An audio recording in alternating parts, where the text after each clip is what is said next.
Again, there were different groups of Kurds, so people tend to just look at the P, U, K, and the K, D, P, but all those other group of Kurds who don't come under the P, U, K, or K, D, P, and don't have a voice either.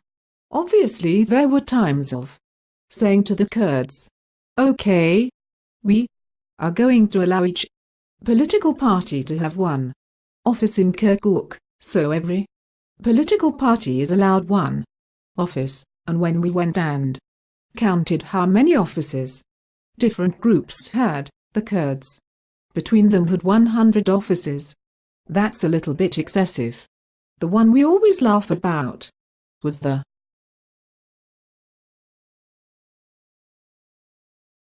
It also had R, P, GS in its office, so we thought it is not really what the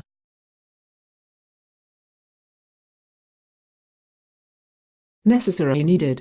So there was this constant effort to try and get people to behave more responsibly, and sometimes that would mean going up to see President Barzani, President Talabani, to say, look, this is what's happening now.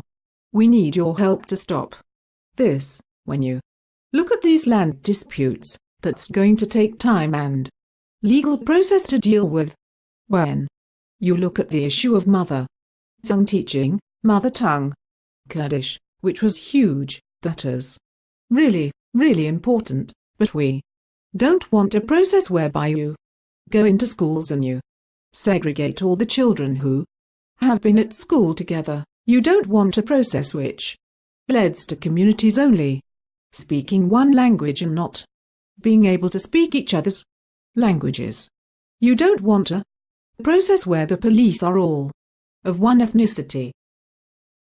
When they looked at the administration, the old administration was very heavily Arab, so the Kurds set up almost a shadow administration, which was very heavily Kurdish, and put in Kurdish leaders at the top of all posts. So the Arabs saw the Kurds in control. The Kurds saw the Arabs in control. I said, look, this is a very difficult issue. We need to look at, we need to talk about, and we need to work out how to bring about better representation through all the administration and not set up alternative administrations. So some of these discussions, of course, there was tenseness in it. For the US military, they had fought alongside the Kurds, gone with the Peshmerga into Kirkuk.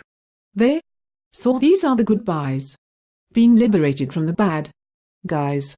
So in those early weeks very rapid changes were taking place, and the repercussions of those we would be dealing with for weeks and months afterward, and even today to some extent.